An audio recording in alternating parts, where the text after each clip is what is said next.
अस्सलामुअलैकुम dear students, कैसे हैं आप। My name is Iqra Malik. I am here to teach you physics class 9th। Last lecture में हमने डिस्कस किया था डिस्टेंस टाइम ग्राफ का case number 1 object at rest. आज हम स्टार्ट करने जा रहे हैं object moving with constant speed. तो आइए स्टार्ट लेते हैं। Number 2 kinematics and the topic is 2.5 graphical analysis with motion. Case number 2 object moving with constant speed.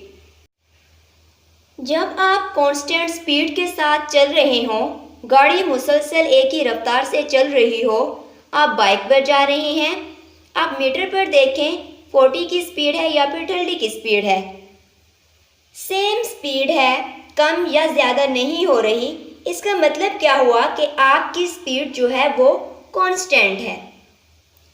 Constant speed के साथ आप मूव कर रहे हैं। एरोप्लेन की बात करें तो एरोप्लेन कांस्टेंट स्पीड में मूव कर रहा होता है, तो तब ग्राफ कैसा होगा, तो कांस्टेंट स्पीड पर डिस्टेंस टाइम ग्राफ कैसा होगा, time along X axis and distance along Y axis. Time को हम t से रिप्रेजेंट करते हैं, डिस्टेंस को हम s से रिप्रेजेंट करते हैं, और टाइम को हम सेकंड के अंदर और डिस्टेंस को मीटर के अंदर लेते हैं। टाइम हमने लिया 5 सेकंड, 10 सेकंड, 15 सेकंड, 20 सेकंड, और डिस्टेंस हमारे पास 10 मीटर, 20 मीटर, 30 मीटर, 40 मीटर। तो ये जो वैल्यूज़ हैं स्टूडेंट्स, ये आप अपनी मर्जी से भी ले सकते हैं। जब आप कांस्टेंट स्पीड के साथ जा रहे होंगे तब आपके पास इस तरह से स्लोप आएगी। ये जो लाइन है इसे कहते हैं स्लोप। इसे आप स्लोप भी कह सकते हैं, इसे आप स्ट्रेट लाइन भी कह सकते हैं, या फिर इसे आप इंक्लाइंड प्लेन भी कह सकते हैं। जब कोई बॉडी कांस्टेंट स्पीड के साथ मूव कर रही होगी तो तब ऐसी लाइन आएगी। क्लियर। अब सवाल ये है कि ये लाइन आई कैसे। तो स्टूडेंट्स, अगर एक गाड़ी कांस्टेंट स्पीड के साथ जा रही है, आप मीटर पर देखते हैं तो वहाँ पर आपको स्पीड शो हो रही होती है। अब फर्ज किया कि स्पीड जो है वो है 10 मीटर पर सेकेंड। स्पीड का यूनिट होता है मीटर पर सेकेंड। आप मुसलसल उसी स्पीड से मूव कर रहे हैं। हम बात करते हैं इस लाइन की कि ये जो लाइन है क्या ये वाकई ही कांस्टेंट है। ये वाले जो पॉइंट्स हैं, इस लाइन को कांस्टेंट शो करने के लिए हम इन पॉइंट्स को चेक कर लेते हैं कि आया कि ये लाइन कांस्टेंट है या नहीं। तो इस लाइन को कांस्टेंट चेक करने के लिए हम इन पॉइंट्स को सोल्व आउट करेंगे। तो स्पीड का आपके पास फार्मूला क्या होता है, s/t डिस्टेंस ओवर टाइम। ठीक है। अब डिस्टेंस जो हमारे पास हमने फर्ज किया था कि जो उस गाड़ी की स्पीड है वो है हमारे पास 10 मीटर पर सेकेंड। अब s डिस्टेंस हमने लिया 10 मीटर, टाइम हमने लिया 5 सेकेंड, हमने इसको डिवाइड किया 5 to the 10, 2 मीटर पर सेकेंड। क्लियर। पॉइंट पे जाते हैं अगर हम, तो नेक्स्ट पॉइंट पे क्या है, हमने डिस्टेंस लिया 20 मीटर, डिवाइड किया हमने 10 सेकेंड हमने टाइम लिया, तो 10 to the 20, 2 मीटर पर सेकेंड। तो यहाँ हमारे पास क्या आया था, डिस्टेंस 2 मीटर पर सेकेंड, यहाँ पे क्या आया 2 मीटर पर सेकेंड। तो सेम अगर इसी तरह से हम इधर से डिस्टेंस लें, टाइम पे डिवाइड करें, तो आगे हमारे पास स्पीड आ जाएगी। तो ये क्या हुआ, हमने इस लाइन को चेक करने के लिए ये सोल्व आउट किया कि आया कि ये लाइन कांस्टेंट है या नहीं। तमाम पॉइंट्स के बिटवीन डिस्टेंस हमने निकाला, तो इससे हमें ये मालूम हुआ कि जो ये लाइन है ये वाकई कांस्टेंट लाइन है। क्लियर। जो गाड़ी है वो कांस्टेंट स्पीड में मूव कर रही है। तो स्टूडेंट्स, आपको क्लियर हो गया होगा कि गाड़ी कांस्टेंट स्पीड के साथ ही मूव कर रही है। इधर से डिस्टेंस लिया, इधर से टाइम लिया, उसे डिवाइड किया और हमारा आंसर आ गया, और आंसर जो आया वो हर जगह सेम आया। तो ये था distance time graph constant speed के साथ। नेक्स्ट हम डिस्कस करते हैं object moving with variable speed. अगर कोई बॉडी वेरिएबल स्पीड के साथ जा रही है, रूटीन के अंदर हम ऐसे ही मूव करते हैं ना कि कभी हम स्लो कभी फास्ट चलते हैं। हमारे चलने की स्पीड जो है वो वेरिएबल है, हमारे काम करने की जो स्पीड है वो भी वेरिएबल है। तो स्टूडेंट तब ग्राफ कैसा होगा, जो ग्राफ हम बनाएंगे वो क्या रिप्रेजेंट करेगा।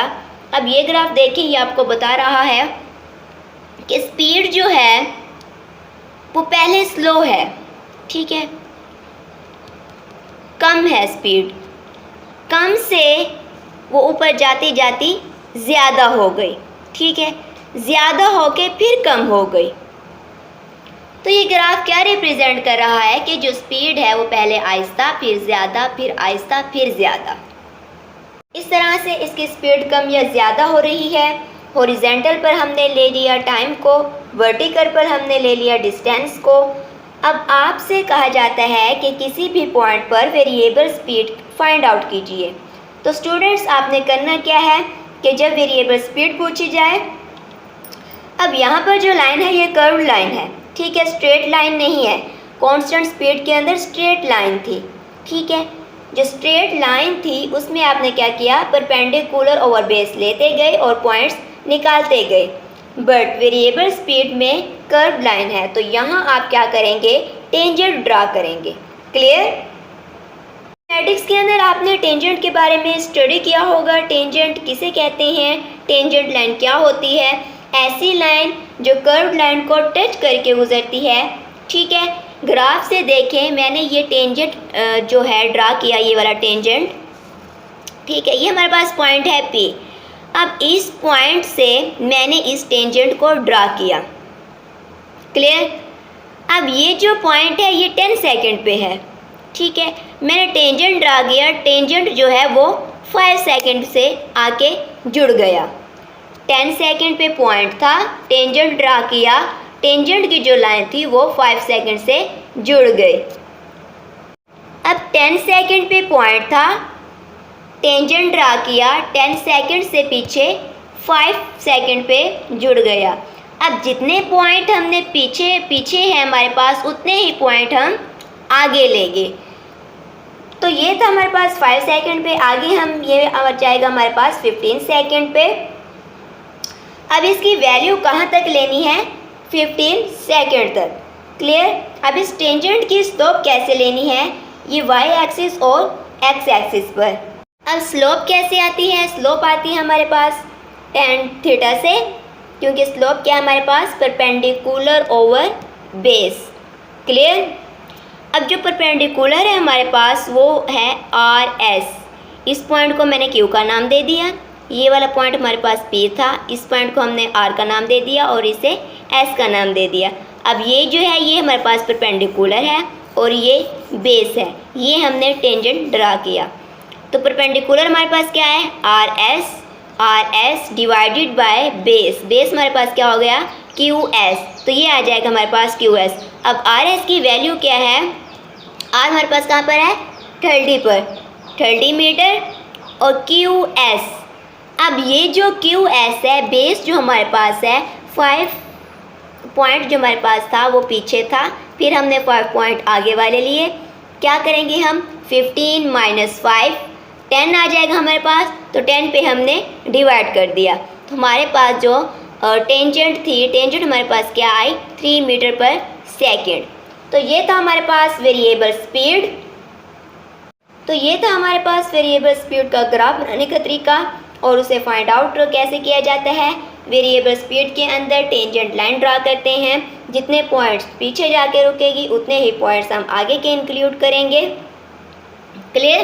तो ये था हमारा आज का लेक्चर। आई होप आपको अच्छे से क्लियर हो गया होगा। स्टूडेंट्स वीडियो को लाइक कीजिए, कमेंट्स में ज़रूर बताया करें। अपना बहुत सारा ख्याल रखिएगा। अल्लाह हाफिज़।